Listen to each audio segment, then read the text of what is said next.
Hare Krishna, dear devotees, please accept our humble obeisances. Our glories to Guru Deva, glories to Srila Prabhupada.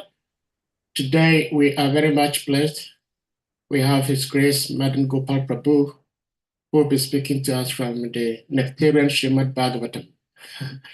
And it's very beautiful. We have Prabhuji. Today is the beginning of a new week, and it's very auspicious to have His Grace gracing our platform this very day, beginning of a new week. So Prabhuji, Hare Krishna, and thank you very much for coming back to Hare Krishna Africa platform. So you may take it over from here. Hare Krishna, thank you all very much again. Always a pleasure to join the Hare Krishna Africa platform. It, like I mentioned before, it gives me great joy to see Krishna consciousness flourishing in different parts of Africa. And you know, being born and raised in Africa myself, it's of particular, you know, it's very near and dear to my heart. So thank you for inviting me in this platform, and we'll continue in the nectarian journey of the beautiful Srimad Bhagavatam. So we are on the second canto, chapter 9, verse number 8. And this is the section where Lord Brahma is awakening and finding himself just born and trying to figure out what to do, and then he does a number of things. It's very nice. So I'll share my screen and you can see the verse as well. Om Namo Bhagavate Vasudevaya. Om Namo Bhagavate Vasudevaya. Om Namo Bhagavate Vasudevaya.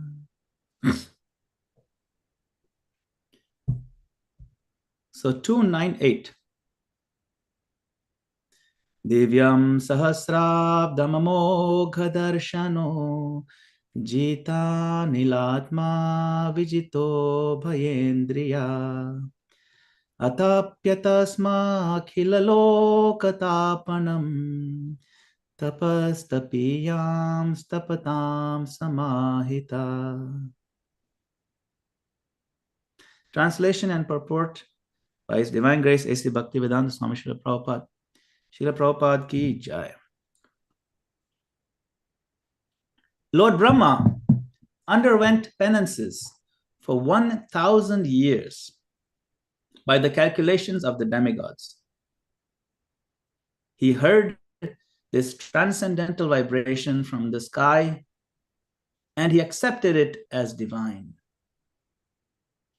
Thus, he controlled his mind and senses. And the penances he executed were a great lesson for the living entities. Thus, he is known as the greatest of all ascetics. Purport. Lord Brahma heard the occult sound tapa, but he did not see the person who vibrated the sound. And still, he accepted the instruction as beneficial for him. And therefore, he engaged himself in meditation for 1,000 celestial years. 1 celestial year is equal to 6 times 30 times 12 times 1,000 of our years. His acceptance of the sound was due to his pure vision of the absolute nature of the Lord. And due to his correct vision, he made no distinction between the Lord and the Lord's instruction. There is no difference between the Lord and the sound vibration coming from him, even though he is not personally present. The best way of understanding is to accept such divine instruction. And Brahma, the prime spiritual master of everyone, is the living example of this process of receiving transcendental knowledge. The potency of transcendental sound is never minimized because the vibrator is apparently absent. Therefore, Srimad Bhagavatam or Bhagavad Gita or any revealed scripture in the world is never to be accepted as an ordinary mundane sound without transcendental potency. One has to receive the transcendental sound from the right source, accept it as a reality, and prosecute the direction without hesitation. The secret of success is to receive the sound from the right source of a bona fide spiritual master. Mundane, manufactured sound has no potency, and as such, seemingly transcendental sound received from an unauthorized person also has no potency. One should be qualified enough to discern such transcendental potency. And either by discriminating or by fortunate chance, if one is able to receive the transcendental sound from the bona fide spiritual master, his path of liberation is guaranteed. The disciple, however, must be ready to execute the order of the bona fide spiritual master, as Lord Brahma executed the instruction of his spiritual master, the Lord himself. Following the order of the bona fide spiritual master is the only duty of the disciple. And this completely faithful execution of the order of the bona fide spiritual master is the secret of success. Lord Brahma controlled his 2 grades of senses by means of sense perception and sense organs, because he had to engage such senses in the execution of the order of the Lord. Therefore, controlling the senses means engaging them in the transcendental service of the Lord. The Lord's order descends in disciplic succession through the bona fide spiritual master. And thus, execution of the order of the bona fide spiritual master is factual control of the senses. Such execution of penance in full faith and sincerity made Brahmaji so powerful that he became the creator of the universe. And because he was able to attain such power, he is called the best amongst all the tapasvis. Purport ends here. Om Jnana Timirandasya Jnananjana Shalakaya Chakshurmilitam Yena Tasmai Shri Gurave Namah. I offer my humble obeisances and lotus feet of my spiritual master, who has opened my darkened eyes and filled my heart with transcendental knowledge. I also offer my obeisances to all of you assembled Vaishnavas and seek your kind permission and blessing that we may recite SRIMAD BHAGAVATAM today. So here, let us step back a little bit and see what this section is about. Now, in the Bhagavatam, we have Parikshit Maharaj, who is about to die in 7 days. And we have the speaker of the Bhagavatam, Shukadeva Goswami, who came just at the right time to speak the Bhagavatam to Parikshit Maharaj. So the king Parikshit Maharaj, he asked Shukadeva Goswami, what is this whole material world? How is it that the jiva even becomes trapped in the material world? He asked a number of questions like that, you see. So then Shukadeva Goswami, beginning of this chapter, he starts explaining a little bit from the beginning. Okay, let's start from the top, he says. So he explains the importance of this deluding the Maya energy of the Lord. So you see, the name of this chapter is what? Answers by citing the Lord's version. Answers to what? Answers to those questions that Parikshit Maharaj had asked. So Shukadeva Goswami said, unless one is influenced by this Maya, this energy of the Supreme Lord, Supreme Personality of Godhead, there is no meaning to the relationship of the pure soul in pure consciousness with the material body. That relationship is just like a dreamer seeing his own body working. See? So, to the degree we think we are this body, To that degree, we are influenced by the Maya energy of the Lord, the deluding energy. But he's saying there's no real connection. There's no meaning to this relationship. It's as real as a dreamer seeing his own body working. You're dreaming, but you see it separately. You feel there's some connection because we identify with it. But in actuality, there's no connection. If I see a rock outside, a stone, is there any connection with me and the rock? No. But even this body is just made of mud. The same mud that I see around me. It's the same soil. It's the same water. It's the same air in the sky that's also inside my body. So actually speaking, I'm not this body, but the Maya energy of the Lord is so powerful that we are thoroughly convinced we are this body. Everything connected with the body is mine for me to control, for me to enjoy through this body. So then the illusion living entity appears in so many different forms offered by the external energy of the Lord. While in the modes of material nature, the engaged living entity misconceives, thinking this is mine, this is me. Now, this is the basic foundation of creation, of the entire understanding of why the world is created. It's a big question, which is a very important answer. We have to keep this in mind. As soon as the living entity becomes situated in his constitutional glory, which is what? Constitutional glory means he becomes fully realized that I am not this body. I am the soul that is eternal, beyond time, beyond material energy, and I am the eternal servant of Krishna. He at once gives up the two misconceptions of life, which is what? I and mine. This is me, this body, and these things are mine. No.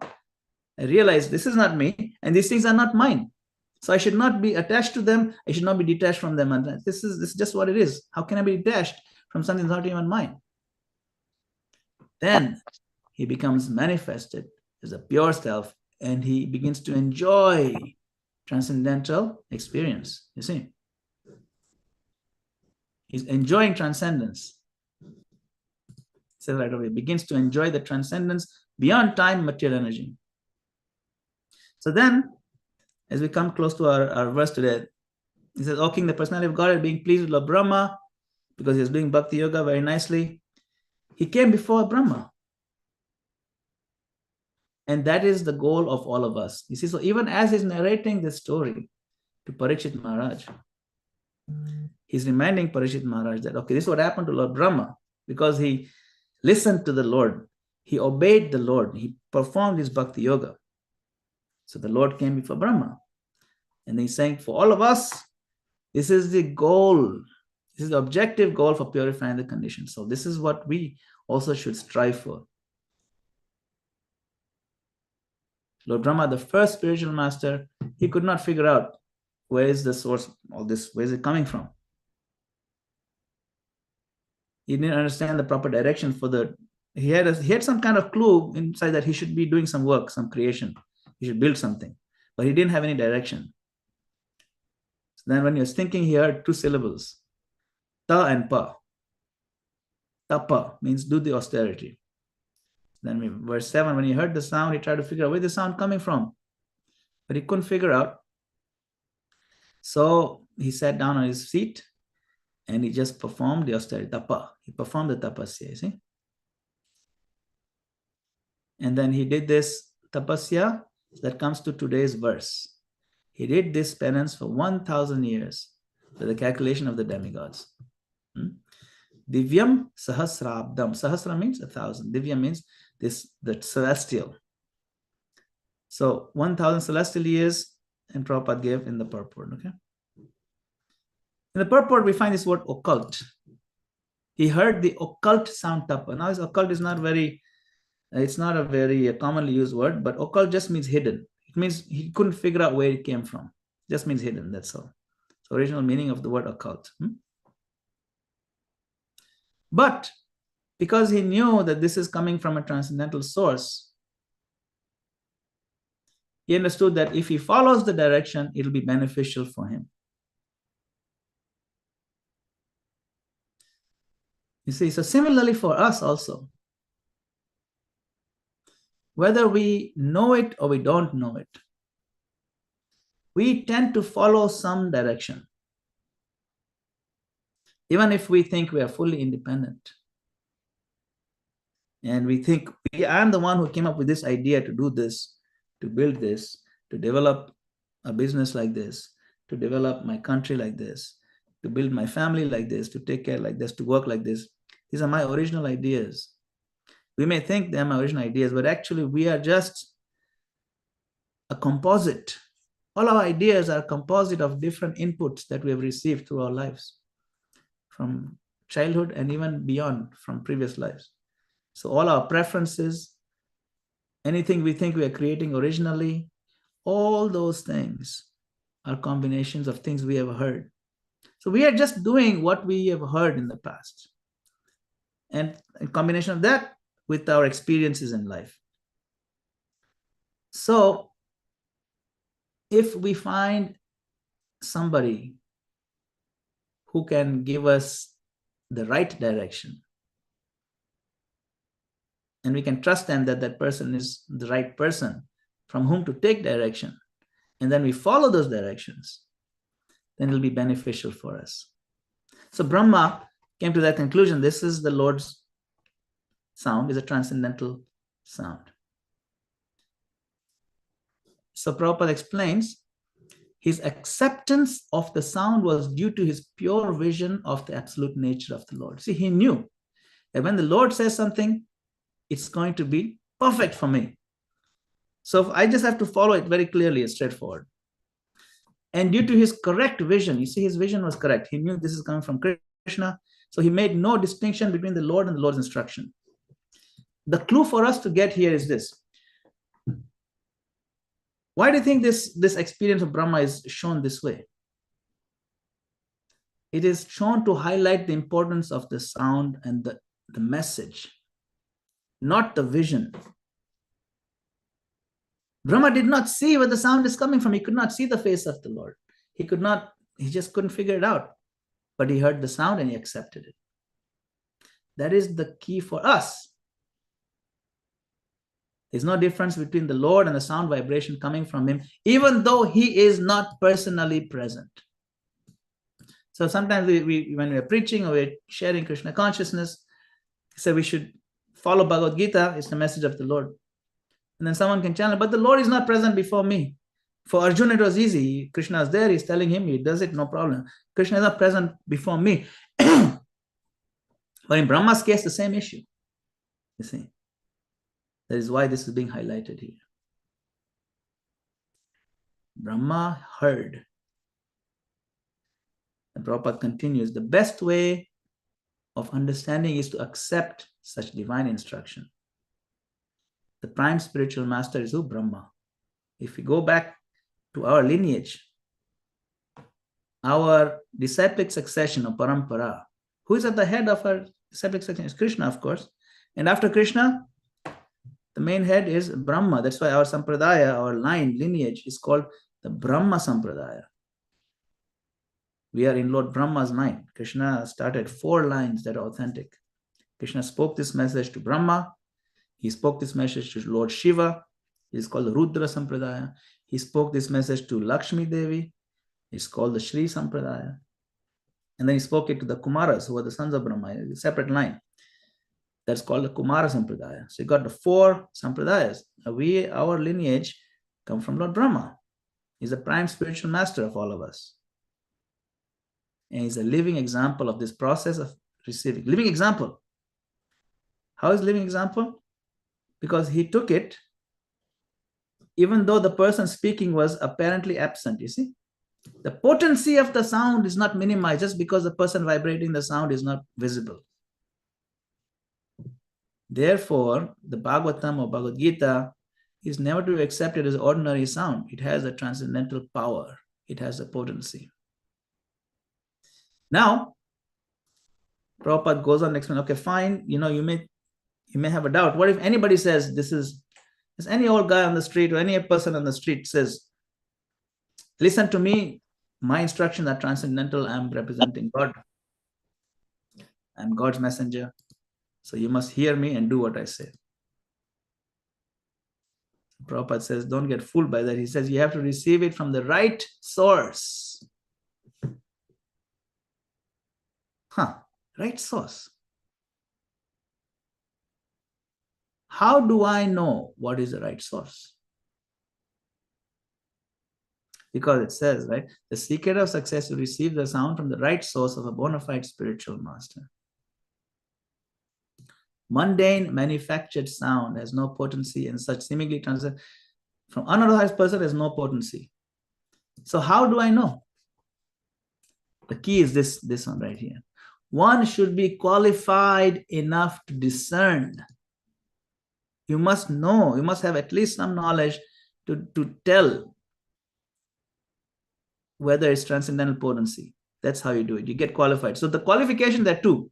One or the other. You can do one or the other. You can be successful either by discriminating, means using sharp intelligence to figure out, or by fortunate chance, you just happen to be lucky that you landed on the right person. See, one of the two. Either by this discrimination or by good luck. If you receive from a bona fide spiritual master, your path is guaranteed. So I can't count on my good luck. My whole life I've been having bad luck only, so forget about that. How do I know I have good luck? We don't know. The reality is most of us fall in this category of fortunate chance. Most of us. We got the good luck of coming in contact with Srila Prabhupada's movement. That's huge. Let's say winning 10 lotteries in a row. It's so big. Most people don't get this fortunate chance. We are all lucky. Most of us are. But if we are exploring, we're trying out different things, then we have to learn discriminate. Discrimination can be bad way or good way also. Discrimination means you're doing unfairly, but discrimination just means the ability to tell what is the right and what is wrong. To discern, to apply intelligence. Okay, fine. How do I apply intelligence? So Prabhupada asked this question. How do you know who is the right guru? There's so many gurus, there's so many spiritual leaders, there's so many religions. How do you know? And Prabhupada said that religion, any religious process, any tradition, doesn't matter whether it comes in the flavor of Christianity, Islam, Hinduism, Buddhism, doesn't matter what it is. If it brings you to the point of loving God, if it genuinely brings you to the point of loving God, it is a bona fide process. Fine. But if it's not getting you there, then you have to keep looking. So in the answer to that question, how do you find a guru then? Prabhupada said, if you want to buy some gold, you want to buy some gold, you have to at least have some basic idea of what gold is. You have to educate yourself at least a little bit. Find out from the proper authorities, or you go to university, or you go to some gold dealers, you talk to 10, 20 of them, figure out what are the qualities of gold. How do I know that I won't be fooled? You talk to, some authorities, and they'll tell you, okay, gold has to be like this, it looks like this, if it, you touch it, it feels like this, it has to be this soft. If you bend it, it bends a certain way, it always looks yellowish no matter what, it'll never get rusted. You rub it on a particular stone, it'll give you this color, then it's gold. So you educate yourself on gold, then you go buy gold from the right place. But if you don't know what is gold and you come out with all your money, I've heard gold is a good investment, I'm going to go buy some gold. You go to a cloth shop, okay, give me some gold. That's a foolishness. Gold is not sold in the cloth shop. You have to buy to the gold shop. So at least some baseline discernment, discrimination, education has to be there. You must know what is the guru. Okay, fine. So then these people, so this is a conversation between Srila Prabhupada and Yoko Ono. Yoko Ono is a girlfriend of John Lennon back in one of the Beatles, like this. So the Yoko Ono kept asking, yes, but okay, fine, but how do you know? You find some gurus and they all look like they're wearing the same kind of clothes. Some of them have a long beard and they're all saying something, and some of them are chanting some names. How do I know which one is which? And Prabhupada said, the one who is following the authorized scripture and one who is the most addicted to God, that is your guru. You see, It comes down to that. Prabhupada told him, who is most addicted to Krishna? That is your guru. That is the bona fide guru. And how do you know he's addicted? You follow him around. Day and night, he's only meditating on Krishna. He's thinking how I can give Krishna to others. He's thinking how I can deepen my own love for Krishna. He's thinking how I can take care of all these devotees who want to become Krishna conscious. This is all he's thinking about. How can I worship Krishna? How can I spread his message? How can I develop infrastructure to allow the spreading of the message even more and more? This is called addiction to Krishna. If you find a person who is doing this and living a pure life, he's not exploiting anybody else, that person is bona fide. You see, so he gives very objectively identifiable criteria. You see, and not just they make perfect sense. It makes perfect sense. So if you find somebody who's claiming to be a bona fide guru, but he's only doing 10% of the time about spreading God, the rest of the time he's just trying to enjoy selfishly, exploiting people, living impure life, having some affairs and doing sinful things, taking some intoxicants, that person is not the person. That is why we need to have discrimination. You discriminate. He may have the symbols of a religious man, but what is his behavior like? What are his interactions like? Which authority does he follow? Another point is the authority, because he has to have his authority too. That is another very important qualification. It has to come in disciplic succession. The connection to God has to be there from teacher to teacher to teacher. Imagine if I just go on the street. They go on the street in Accra and I set up a shop with pliers and some knives and some needles, and I put a board saying, okay, bona fide dentist, but I'm on the street. I mean, only for $3 I'll extract your teeth for you, if it's paining, and for $5 I'll give you a new tooth. Now, the other dentist charges $500. I'll go with this one. But what is my certificate? Where did I learn from? Who is your dental school? Who is your professor? And then did you do a residency under another bona fide dentist? You have to show all that. See, even in the modern world, you cannot be a doctor, you cannot be a lawyer, you cannot be a dentist unless you have studied under another bona fide one. And you have to show, and then other bona fide one said, yes, he studied under me. First of all, he got a degree. Second, he did 3 years of training under me, and I've trained him properly, and I can certify that he can now go and practice. If that same concept applies today for modern medical workers, it makes perfect sense. It has to apply for spiritual workers too. Why? Because when you're a spiritual worker, it is like doing surgery. It's like giving medicine. You're giving medications. So you better know what you're telling people. Just putting on some symbols, just putting on a board that I'm a dentist and putting pliers and pulling people's teeth out in public, that doesn't make you a dentist. You end up killing somebody or something. So this system of disciplic succession is put in place by the Lord. It is very scientific. It makes perfect sense. And it works because you see the potency. You see how it transforms individuals. And it is authorized in the scriptures. It is supported by all the other accepted sadhus. And also your own spiritual master will confirm. It says Guru, Sadhu, Shastra. The scriptures, all the other gurus, and then your own guru. If all three are in line, then that is a correct conclusion. This is why Prabhupada explains Guru is one. Guru is one. What does that mean? Guru is one. There's so many gurus. Prabhupada was guru, but he had many other god brothers who were gurus. And then even Bhaktisiddhanta Saraswati Thakur, he had god brothers who were gurus like that. So there's so many gurus. And even today in ISKCON, other places, there's so many gurus. Many of them are genuine. So how can you say Guru is one? Prabhupada explains, Guru is one because the message is one. One Guru does not say something else separate from another Guru. Krishna says, surrender unto me. Prabhupada says, surrender unto Krishna. Prabhupada disciples, they say, surrender unto Krishna. All the God brothers say, surrender unto Krishna. The message is the same. The message is one. Therefore, Guru is one.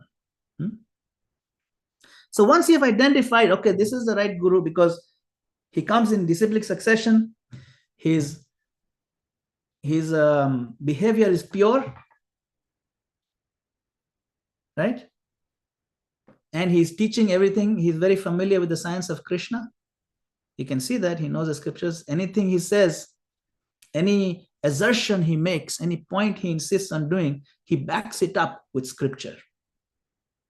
He doesn't say, this is my opinion. No. Prabhupada said, what is the value of my opinion? You quote scripture and then you say, scripture says this, therefore you should do it. So he should be self-controlled.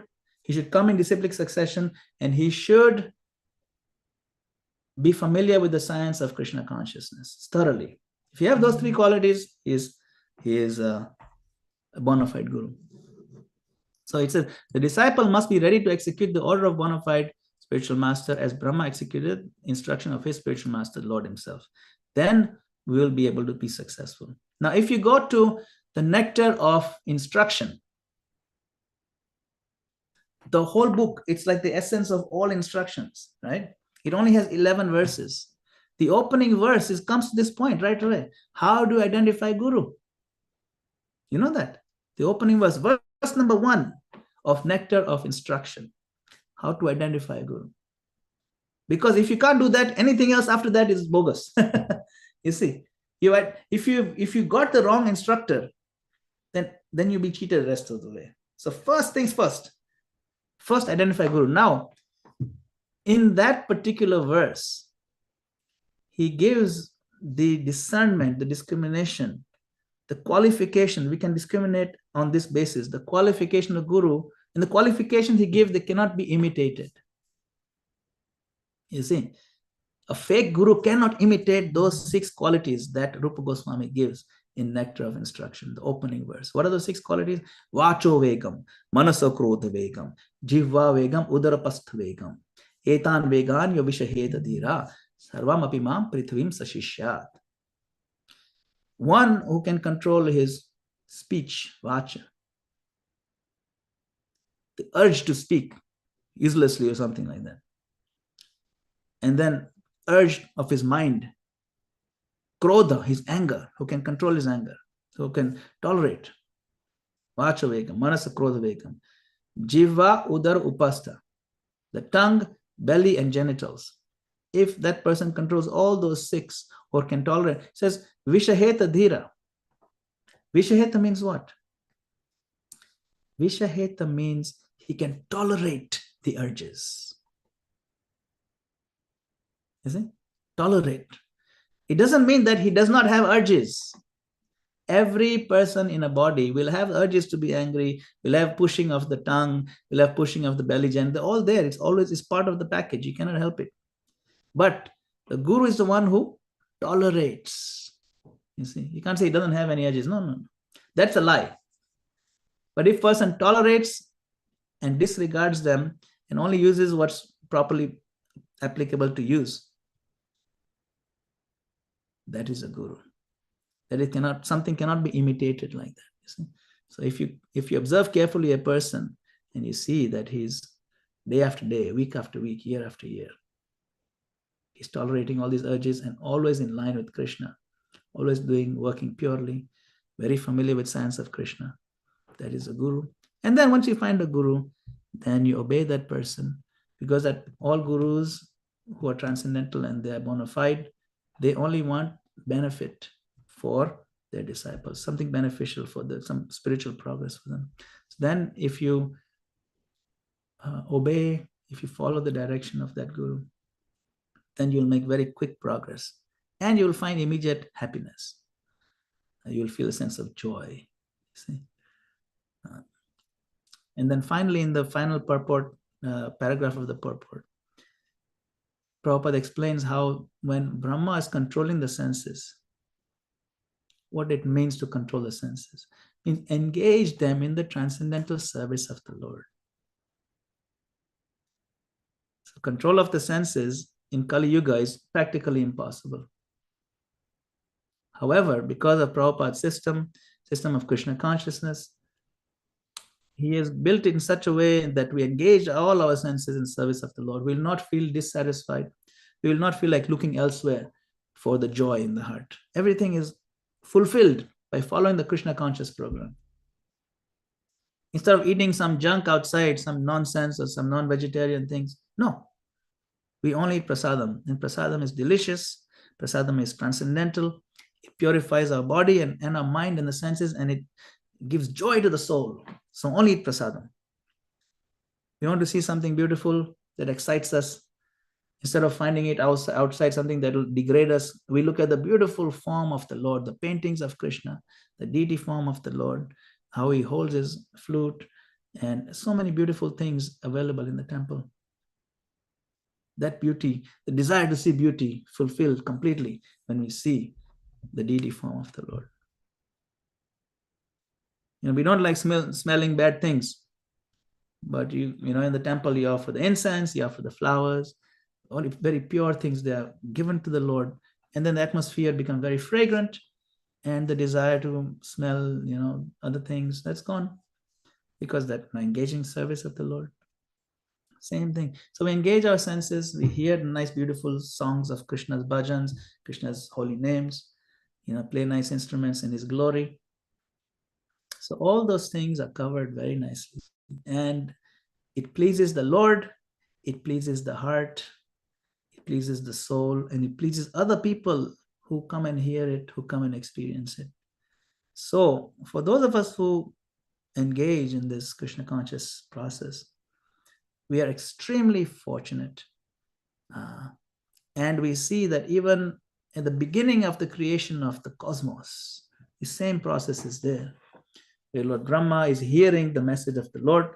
He's hearing the message of his guru, even though the speaker is not visible, but he has the faith in the vibration of the sound. So that is our message today, that let us deepen our faith in this sound vibration that is ultimately coming from Krishna himself, and accept it deep in our heart. And let us not get distracted by the pettiness of this Kali Yuga material existence. We only have a short life remaining. Make the best use of it. And without distractions, wholeheartedly chant Hare Krishna, Krishna Krishna, Hare Hare, Hare Rama, Rama Rama, Hare Hare.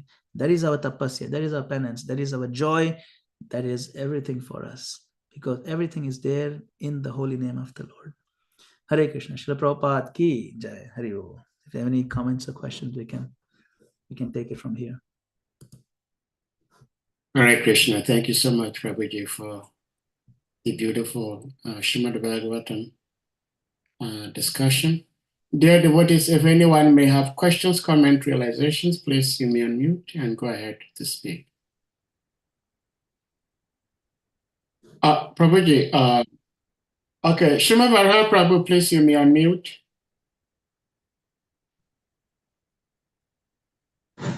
Hare Krishna, please accept my humble obeisances. All glories to Srila Prabhupada.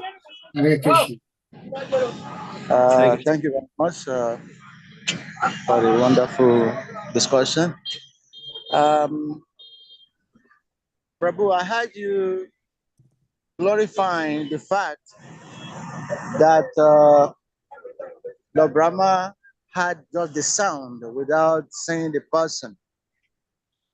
And that is worthy of emulation. Hearing Bhagavad Gita or SRIMAD BHAGAVATAM or getting instruction without necessarily desiring to see the person. So I want to mention how this can also be viewed by other people.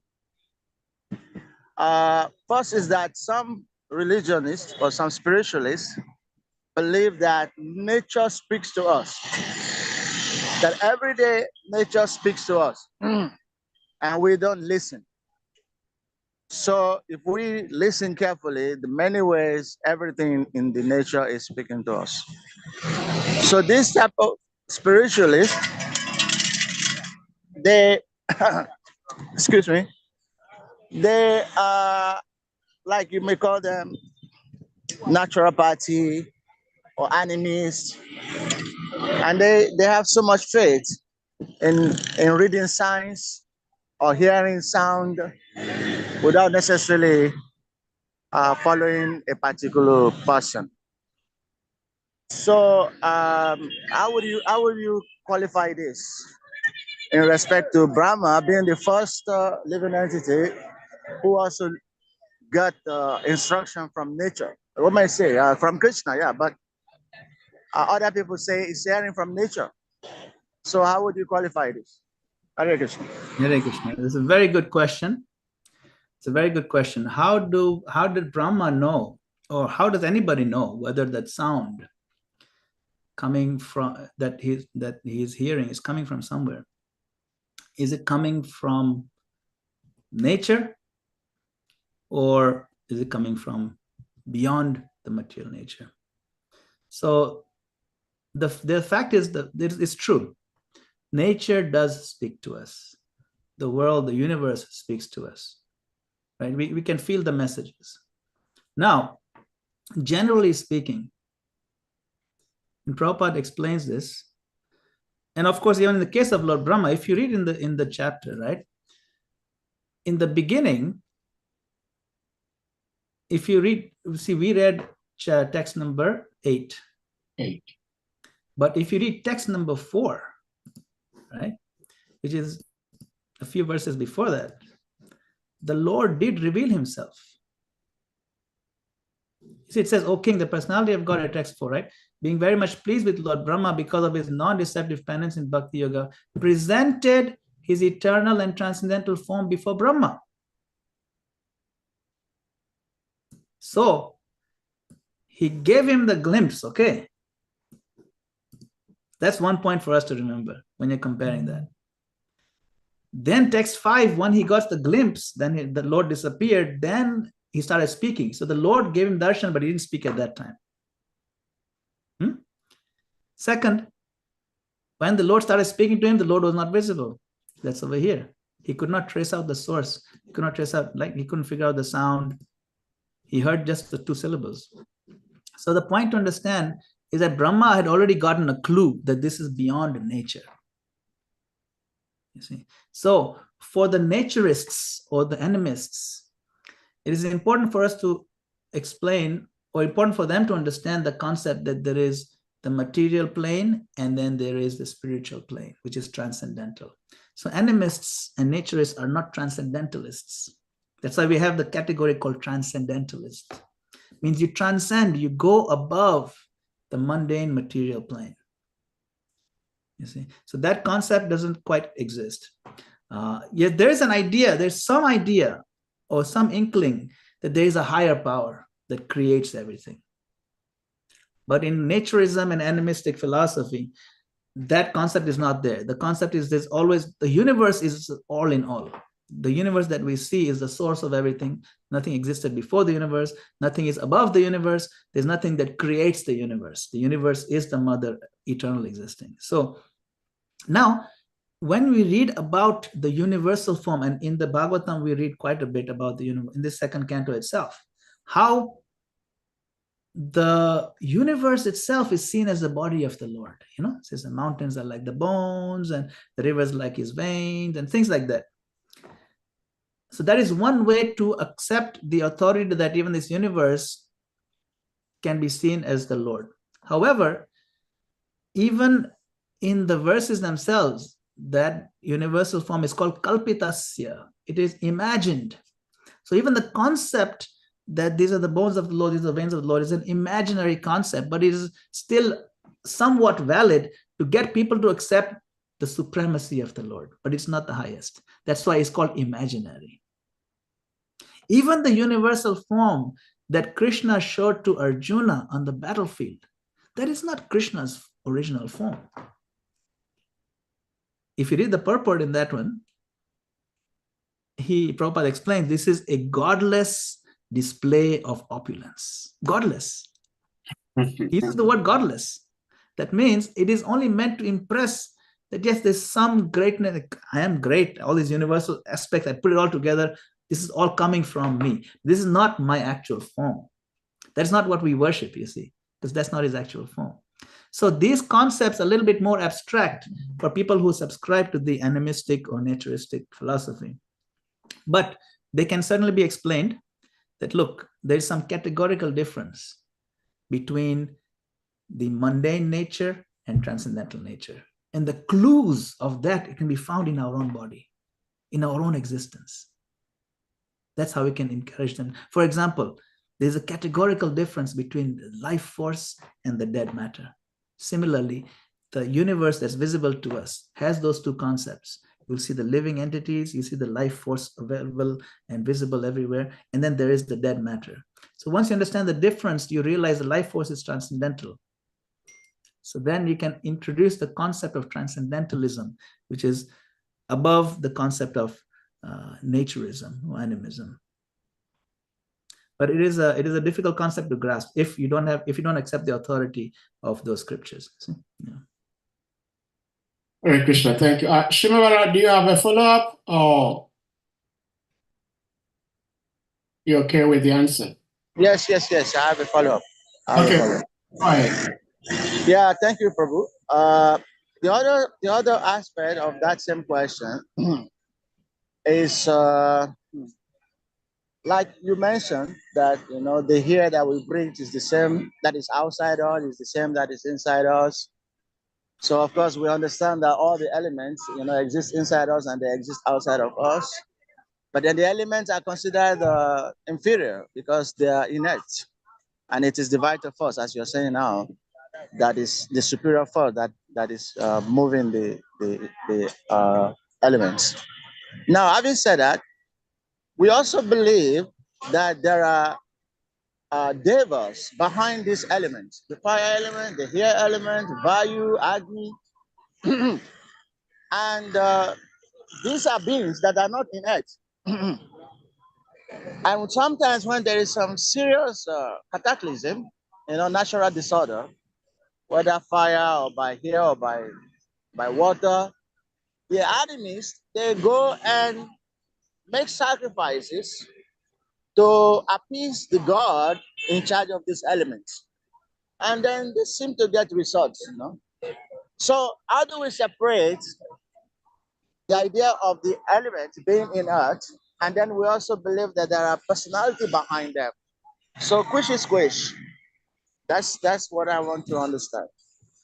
So there is no yes. Thank you. Good question. There is no contradiction between those two concepts. Our bodies are made of the elements. That's a fact. And you have department heads who are in charge of making sure that these elements in the universal scale are managed according to how they should be moving. So that's also there. So there's no contradiction. Just because, for example, Krishna says in the Bhagavad Gita that some people, they approach demigods to favor them in certain ways, in materialistic ways. Like you can say that, okay, we need some water over here, or we've got too much water, so let's pray to the water god, no more flooding, or we're desert, or it's become too dry, drought, please give us some water. And then the demigods will supply. These people really need it, they're praying, and you know what, I should probably give them something. But then Krishna explains that even that ability for those demigods to give, the demigods come to me. Okay, there's people asking for the water, my Lord, can you give me some power to bring them water? So even that power comes from the Lord, from Krishna. So that's one concept that we need to understand. So there's no contradiction. The demigods are in charge. They're given the authority. So that can also be explained to them, that people do approach them, the river god or whatever gods they are, and there is some effect of that. However, Krishna says that is avidhi purvakam, that particular channel of approaching is not correct. They do so in a wrong way. It's incorrect way. They should come to me directly for the more holistic approach. So I have given the power to the demigods, but there is no problem. You approach them, it's okay, but that's not the right way to do it. It's the better way is to come to me directly. So when you are discussing with those who seriously believe in this animistic, naturistic philosophy, that needs to be impressed upon them that yes, there is some truth to it for sure. There are people in charge who are much more powerful than us, but there is the ultimate source, absolute truth. I'll pay them for 40 kg. Make sure that the gas is up to 40. That's the only thing. Sorry. No problem. Yeah. Well, thank you so much for the question, Shrimad Prabhu, and thank you so much for the answer, Shrimad Prabhu. I have a question. It's very interesting that you gave the synonym of the word occult. Yes. And that's how Srila Prabhupada opened the pulpit. Because in today's world, occult is like a very, very bad. Scary. It's a scary word. A scary word, yes. That's the reason why I insisted. I mean, I made a point to clarify in this particular context. It just means hidden. It cannot be seen. It's very, very important you did that. Now, my question is, I'm sitting here as an adult, but at some point, I was fetus, and then at some point, my mother gave birth to me. I had no clue about anything in this world. So this is how living entities in this material world, at least on this earth planet, are born. In the case of Lord Brahma, when Lord Brahma was born through the navel of Lord Vishnu, he was already an adult, matured, because as we're reading, he was intelligent enough to ask questions. Where is this sound coming from? So my question in brief is that as wherever we may be coming from before we come into this earth planet, we do not know, but we come here through childbirth as babies.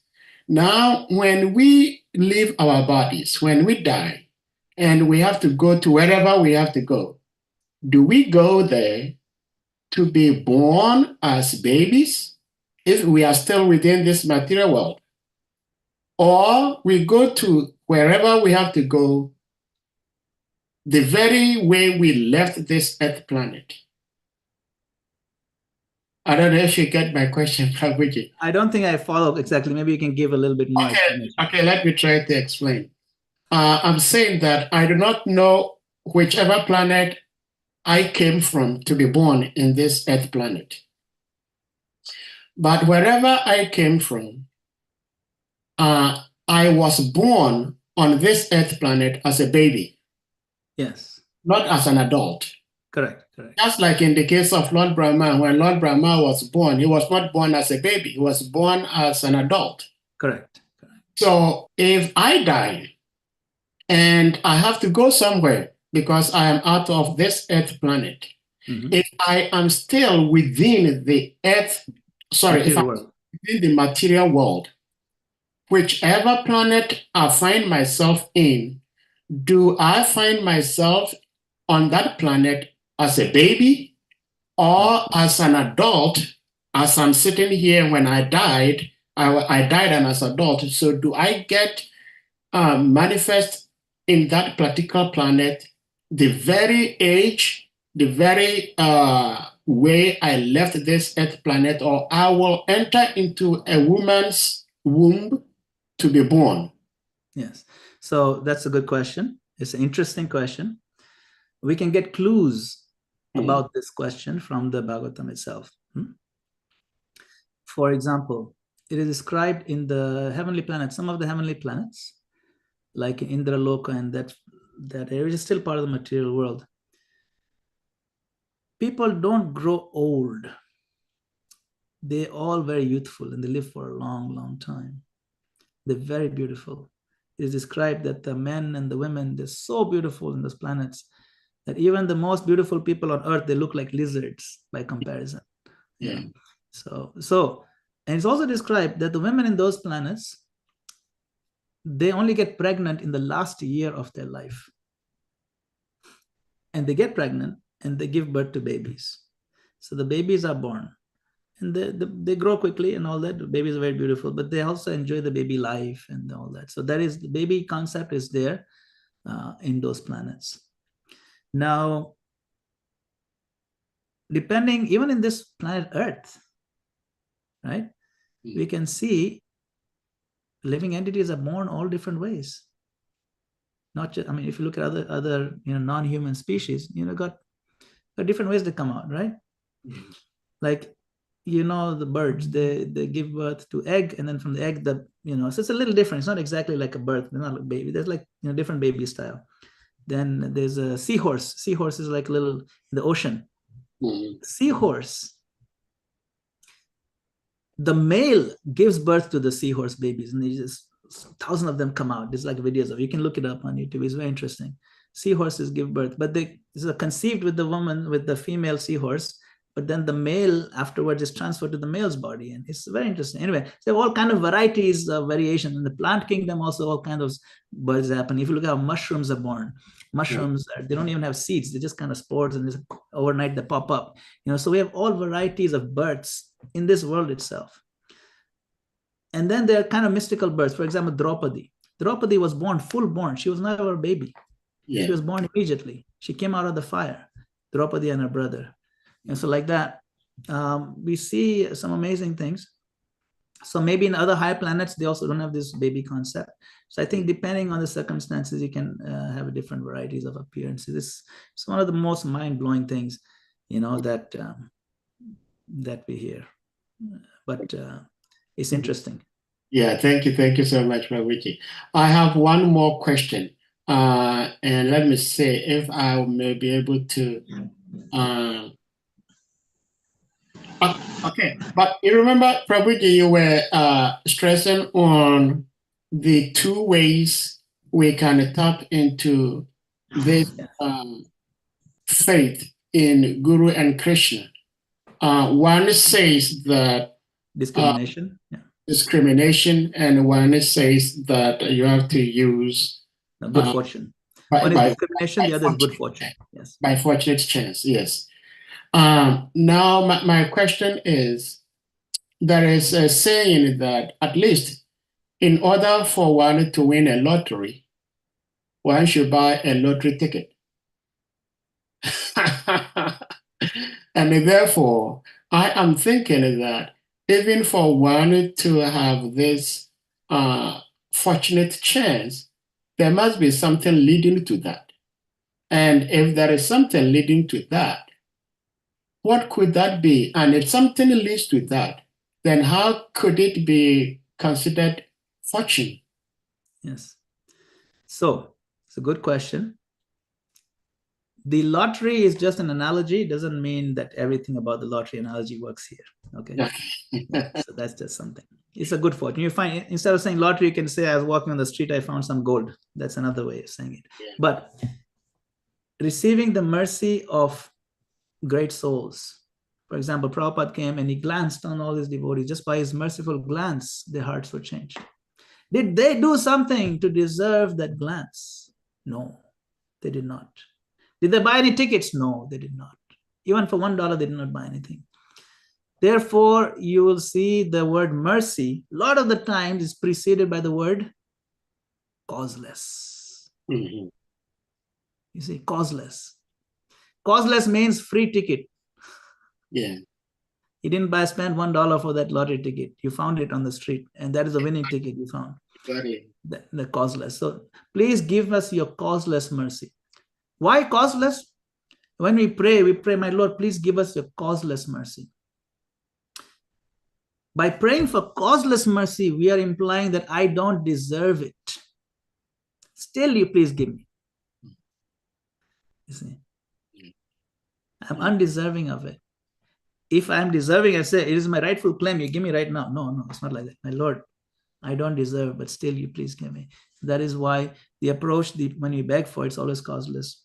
when we see the Lord giving mercy to us, we always call it, this is called as mercy. I know I did not do anything to deserve it. I don't have any qualifications to deserve it. This keeps us very humble.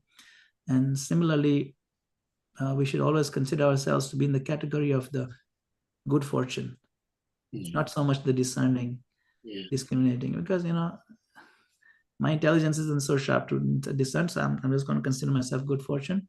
I'm the what you call the mercy case. You know. Oh, thank you so much, Prabhu. You are fortunate to say your intelligence is not so sharp. I do not have it in the first place. But if any devotee has something to say, please, you may. Yes, please. Okay, please go ahead. Yeah, so please, I need just a further clarification on the when there's natural disaster, cyclone, hurricane, tsunami. Is it right to say that it's the demigods who are hungry, or is it the elements that you know, are agitated? Or, I mean, do we ascribe it to the demigods, or can we say that this is happening independently of the demigod? I just want a clarification on that, because when we speak about the elements being inert, and then when the elements, you know, get out of hand and they become, you know, like uncontrollable, then that time we want to see the gods behind, we want to talk about the gods behind them. But ordinarily, we do not ascribe any power to them on their own. So I want to know if it is right, when there is a natural disaster caused by cyclone, hurricane, tsunami, to say that it is the gods that are angry, or it is the element by themselves. Which one is correct? Okay, thank you very much. Good question. It is neither one of those things are correct. Okay, so the elements are inert. Elements themselves don't move. It's like saying a machine gun. When somebody shot some innocent people with a machine gun, you cannot blame the machine gun, right? You have to blame the person who shot it, right? Okay, fine. But if it's a soldier who shot the other enemies, is it the soldier who was angry and he shot those enemies with a machine gun? No, it's not the machine gun's fault. It is not the soldier's fault. The soldier is not angry. The soldier is following orders. So it's neither one of those two. Machine gun did not lift itself and start shooting. The soldier did not do it out of his anger. He did it out of orders because he has to follow the higher orders. That's it. So similarly, when we see tsunamis, earthquakes, and things like that, we have to accept this is the will of the Lord being executed by the demigods. See, they're taking orders, and he did. Now, sometimes, occasionally, to do some lila or some pastimes, the Lord confuses the demigods to show his own supremacy. And we see in the case of Indra trying to drown the inhabitants of Vrindavan with all that rain and flooding, and then Krishna lifted the Govardhan hill. But that is not the typical scenario. The typical scenario is Indra listens to Krishna. Indra does not go off on his own because angry, you see. So that is a typical scenario. So that's how we can get some clues from the Bhagavatam how these things operate. And so if you see some flooding happening for Indra, it's not Indra got angry. Oh, why in Ghana they're worshipping Krishna? Let me do flooding over there. No, that story is finished. That happened already. Indra got chastised for that one, big time. So he's just doing it because, you know, he's following orders. So the Lord needs to do something certain ways, cleansing, purification. So you have to understand it from the bigger picture. Okay, thank you, Prabhu. So it is right to say, that it is the Lord's will, right? But then when those who do not know about God, they worship the devils. They appease the devils, and then they get resolved. So that is also, yeah, you already said, Krishna, you know, give them the power to respond. But then, just a little further, the local people here in Africa, when there is some disturbance, like epidemic, they ascribe these things to, like they say, the heart is hot, so they have to appease the heart. The heart has become hot, so it's giving reaction in people's body. Then they do sacrifice to appease the heart. But then you are saying that no, rather it is caused by Krishna. But then they appease the demigods, and then they get the result. So anyway, I hope we can streamline this both. Krishna has a reason to cause this to happen, and then people do not approach Krishna for result because they do not even see Krishna behind it. They see it as the elements acting, or the spirit behind the element, and then they do something, and then they get result. So what I'm trying to get clear, we say is Krishna is the cause of all causes, right? And then the animists, they ascribe the cause to the elements, and then they appease the elements through their sacrifice and get result. So, I mean, this sometimes they call it anthropomorphism. Are we the one doing the anthropomorphism, or are the animists? Because each of us are ascribing this to some higher force, but not the same. Ultimately, Krishna is the cause of everything. But then what is baffling is those who do this kind of rituals and get result, cure people or appease whatever is happening. It's easy for them to explain to their followers that look at it, the problem, and we tell you this is the solution, and you can see there is solution. So anyway, maybe I'm trying to make it complex, but I hope you understand what I'm saying. Oh, these are very good questions because they're interrelated and they can be very confusing. On one hand, you say Krishna is in charge and he put up epidemic. Then he says, don't worship demigods, is not the best way. But still, Krishna also explains in Bhagavad Gita that if somebody's faith develops in some demigod, I strengthen that faith. So which is it? Is it the wrong way, or why is he strengthening the faith?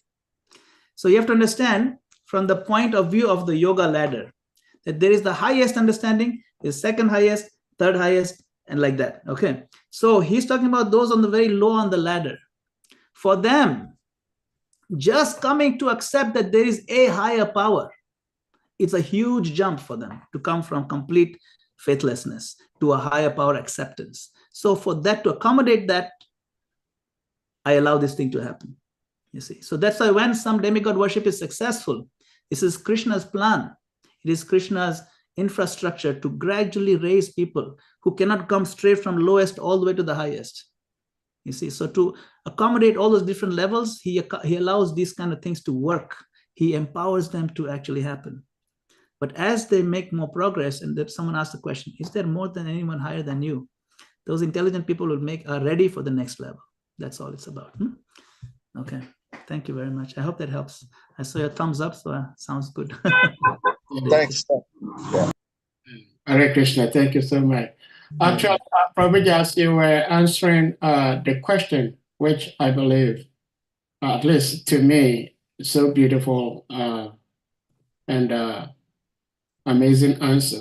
I was thinking about this saying that one who forgets his history is bound to repeat the same mistake again. And I was reminded of the pastimes of Nanda Maharaj and his beloved son Krishna. They were going to offer the puja to Indra, which they had been doing for generations and had been receiving positive results. But Lord Krishna said, no, there is something higher than that. So it might be difficult for us to explain to these people who are not devotees, but we are so fortunate to understand that, like Prabhuji is saying, there are different ladders on the yoga platform, and we happen to be on a very high platform. So if we can behold that and try to share with others, that would be awesome.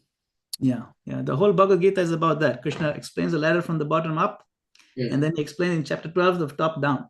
Yeah. And in chapter 12, he says, the highest is you completely absorb yourself in me and become my pure devotee. If you cannot do that, then you observe the regular principles of Krishna consciousness. If you cannot do that, then you work for me. If you cannot do that, then you at least give up some fruits of your. So you see, he's giving levels from the top down. And then the other place, he's giving levels from the bottom up. You see, so he's giving the whole picture. So you know where everybody stands. And you know that, okay, I am here comfortably. For me to go from here to the next one, I have to make some changes, transformations. But this is why he's encouraging us to understand the full picture.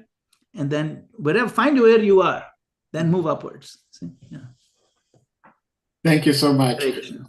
Anyone else with, okay, Govinda Prabhu, please. Govinda Prabhu is, yeah. Hari Bol, Yes. Govinda Prabhu. Hare Krishna, Prabhu. Dhanava Hari Bol, pranams. Prabhu. All glories to you. All glories to Srila Prabhupada. Yeah, my question is about the question Vara Prabhu just asked. You've explained nicely, but I still have a little problem there. You know, the first question is, can the demigod change people's karma? Because I'm asking, I'm asking this question. Yeah, can a demigod change karma?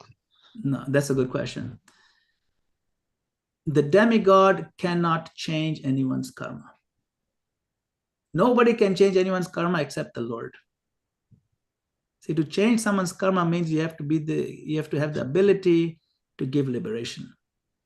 Liberation means even if it's liberation from some misery, that liberation. And only one person is Mukunda, Krishna. Mukunda means one who gives liberation. So in the Bhagavad Gita, right, Prabhupada explains in the purport, here the point may be raised that if the demigods are different parts of the body of the Lord, the same should be achieved by worshipping the demigods. But worshippers of demigods are less intelligent because they do not know what part of the body the food must be supplied. Some of them are so foolish, they claim there are many parts and many ways to supply food. This isn't very good. Can anyone supply food to the body through the ears or the eyes? They do not know these demigods are different parts of the universal body of the Supreme Lord. And the ignorance, they believe that each and every demigod is separate God and a competitor of the Supreme Lord. You see, so these confusions Prabhupada explains very nicely in the purport, in the Bhagavad Gita. So if we read that, you'll see demigods, even if they want to give one more drop of water of rain, they have to take permission from Krishna. Or to speak of, taking their karma, it's not possible. So these kind of things cannot be done. They have some leeway, okay? It's like when you work for a company, they give you a company credit card. They say, okay, for you, so you're working for a company as a salesman, I give you a credit card, you want to take some dinner for somebody as a client, okay, up to $500 you can give. So the company salesman has some leeway, some discretion. Okay, this guy, I'll give 500, but there's a limit to how much he can do. He cannot do a $5,000 dinner as a company, is a big company. No, he has limited power. Similarly, like even Lord Brahma was given limited power. When Hiranyakashipu came to Lord Brahma, said, make me eternal. Brahma said, I'm not eternal, so that's beyond my credit card limit, I cannot give. So like that, demigods have some discretion, some leeway, some, to make, but they are guided and they're limited a lot by the Lord. All right. Thank you very much. So the second part of my question is, if demigod cannot change karma, there's individual karma, there's a country karma, there's a family karma. So Vara Prabhu's question, sometimes there's a problem in a village or in a particular city. Like some disease can just pour on the citizens or this particular village. And that is done because or that particular village has a particular karma to be paid in a form of that particular disease coming to them. And once they do the oracle and find out that, there is a problem, that's why we are suffering, let's consult our gods. And then they go and offer oblations to this demigods, and the problem gets solved. So how is that? If the demigods cannot change karma, these people are suffering because of their karma. They are suffering their reactions to their offenses they've committed And the demigod can just step in, they can intervene because the worshippers have offered them some services. And so they are pleased with the worshippers and they step in and to stop the problem coming on the individuals in the city or the village or the town. So how do you explain that? Yeah, the key concept to understand here is the demigod's power comes from the Lord. So now, if the demigod who's being worshipped is approached by the villagers, the demigod first has to approach the Lord. My Lord. So you see, he's intervening, he's praying to the Lord on behalf of these people. And the Lord may allow it, he may sanction it, or he may say no. So that's why not every single time someone prays to demigods, it will be solved. Maybe some percent only, not 100%. Yeah. But say 50%, whatever. Whenever the demigod appears to have responded clearly to their request, it is to be understood that is sanctioned by the Lord because the demigod went up there to request it. And the Lord said, okay, you know what? I'll change the karma. Do it. The changing of karma power comes from the Lord only. That we have to understand. Just like in the purport I just read, they are parts of the body of the universal body, but the Lord is the soul of it, right? So unless they get permission from the Lord, they don't have power to give unless the Lord gives. That's what I'm saying. Even that one drop of water, they need to sometimes get permission from the Lord. But sometimes they have some discretion, which the Lord has allowed them, some credit limit. But beyond that, if it comes to changing karma of a whole village, maybe they have to go to the Lord. Hey, my Lord, this is a bit more than what I'm allocated to spend. Is it okay? The Lord will respond. He'll say, actually, that's fine. This might be good for them as a whole village. It'll be good for them to develop respect for higher authority. So I will sanction this thing. And they'll develop some faith in higher power. So that stuff happens. But the point to understand is it comes from Krishna only. Hare Krishna. Hare Krishna. Good Thank you. question. No, these are real questions because we see this happening. I mean, I know even when I was growing up in Kenya, these things were happening. They were worshiping these different, spirits or whatever it is, and these sacrifices. And sometimes it worked, sometimes it didn't work. I remember one time in Nairobi and Kenya, Rift Valley area, we didn't have rain for a whole year and the cows are struggling. And we decided in a Nairobi temple, this is 1991, we did a 12-hour kirtan from 6 in the morning or 7 in the morning to 7 at night. From 8 p.m., the whole night it rained after 1 year, immediately. The Harinam Sankirtan, that changed my heart too. But thankfully, it was directly to Lord Krishna. And Lord Krishna said, you just worship me, you get everything. So it really helps. It really builds the faith, for sure. Thank you, Prabhu. Thank you so much. Right. Hare Krishna. Prabhu, regarding this question, I also come to understand that sometimes the demigods or the spirits that get consulted to help in whatever situation that might be actually are unable to help, but they sometimes are able to postpone. So instead of having like cholera today, you may not get the cholera today, but you'll get it in a week's time. They do that also. So eventually, if Krishna's hand is not involved, nothing is going to get changed. And they can't even do the postponing. The demigods are completely powerless unless Krishna is involved. Krishna empowers the demigods, he empowers us. Everything, you see, this is all about the doer. Who is the doer? In the Bhagavad Gita, it says, the person who is an ahankara, he thinks he's a doer. But everything is done by the 3 modes only. And then somewhere else he says, I am the doer of everything. Somewhere else he says the soul is the doer. So which is it? The 3 doers. What are the 3? Which is the actual doer? It's a combination of all of them. The soul has the desire, but doesn't have the ability. To facilitate the infrastructure, the 3 modes come into play. And the ability and power comes from the Supreme Lord. So the energy comes from the Lord. The infrastructure is given in the 3 modes. And the desire is brought by the soul. And all these things come together and the Lord sanctions, then something will happen. Otherwise, it cannot happen. Thank you so much. Prabhuji, do you have time for one more question? Yeah, sure. I can do another 2 minutes or something. 3 minutes. Okay, thank you. I would like to put the verse on the screen. And here I highlighted it. The disciple, however, must be ready to execute the order of the bona fide spiritual master, as Lord Brahma executed the instruction of his spiritual master, the Lord himself. Now, as disciples, Srila Prabhupada is encouraging us to follow in the footsteps of Lord Brahma, who 100% followed the order of the spiritual master, Sri Krishna himself. Now, the question I have is sometimes our spiritual master may give us instruction that we may not be able to follow. And in that regard, what becomes of us? Because the disciple may sincerely would want to follow the order of the spiritual master, but he just can't follow. And I'll give an example. I am a married man with family. If my spiritual master tells me that I should just stay on the altar and render service and do nothing else, I may be able to do that because I'm not sick.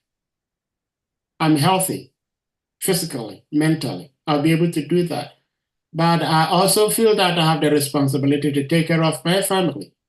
And therefore, that makes it impossible. This is just one example, but there are many examples I can cite. But in a gist, if the spiritual master gives instruction to a disciple that the disciple cannot follow, just like Lord Brahma did, he followed the instruction given to him by his master, what becomes of the disciple?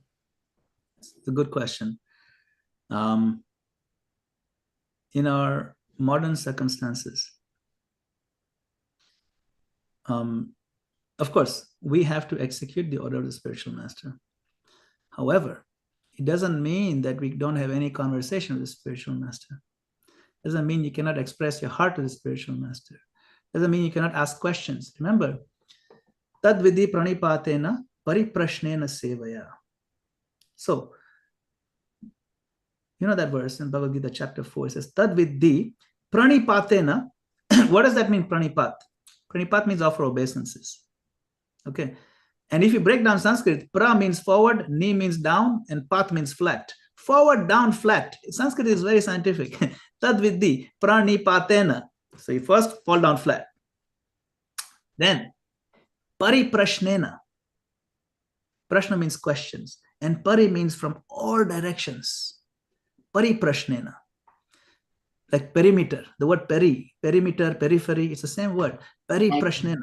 From all, like a circle, all directions, you ask the questions that are relevant. Okay. Tad vidhi paranipatena, pariprashnena, and sevaya. You serve the supreme, the spiritual master. Upadekshanti te jnanam jnanina sattva. Because he's in the truth, he will, this one, see? Upadekshanti te jnanam jnanina sattva darshina. Because he has seen the truth, he will, he can guide you. He can tell you what to do. So now, suppose the spiritual master tells me, okay, from now on, Prabhu, you must be on the altar. You must do at least 12 hours altar seva every day, 7 days a week. That's it. That's your goal. Then you can very humbly continue to follow seva of the Guru. But part of that whole picture is that pariprashnena. The Gurudev, I have a question. That is pariprashnena from all directions. Gurudev, this is my situation. You're asking me to lift 150 kilos, but I can only lift 50 kilos. Maybe someday I'll be able to lift 150 kilos. My desire is wholehearted to lift 150 kilos today, but my muscles don't allow it. And I'm just humbly asking if there's some other alternative. I would love to serve you. There's nothing more in my life than I want to please you, my dear Gurudev. And if I just explain my scenario, and then Gurudev may consider.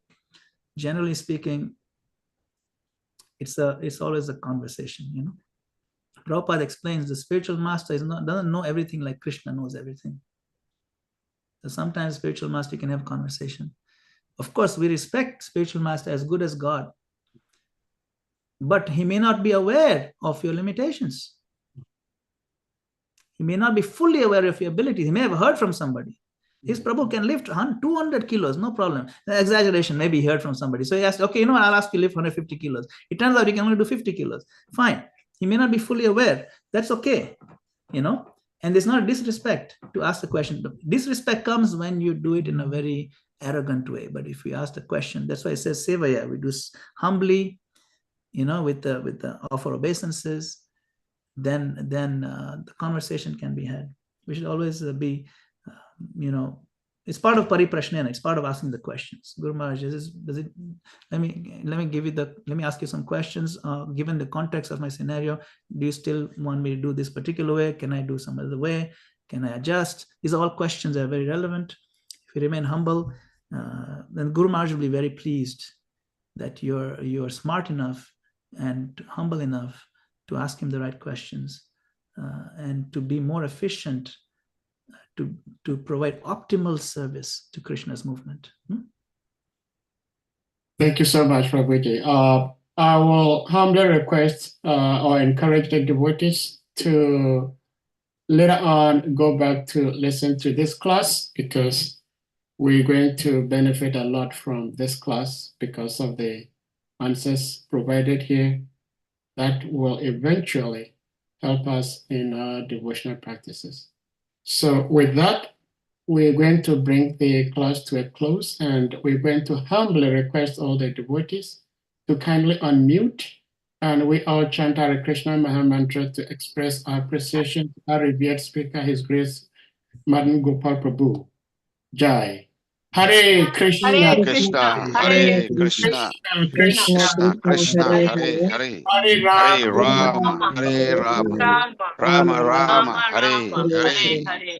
Panchakarpatarvishcha Kripa Sindhubhya Evacha Patitanam Pavanabhyo Vaishnavebhyo Namo Namaha. All glories to His Grace Madhan Gopal Prabhu ki Jai. Jai. Samveta Bhaktavinda ki Jai. Srila Prabhupada ki Jai. Hare Krishna. Jai.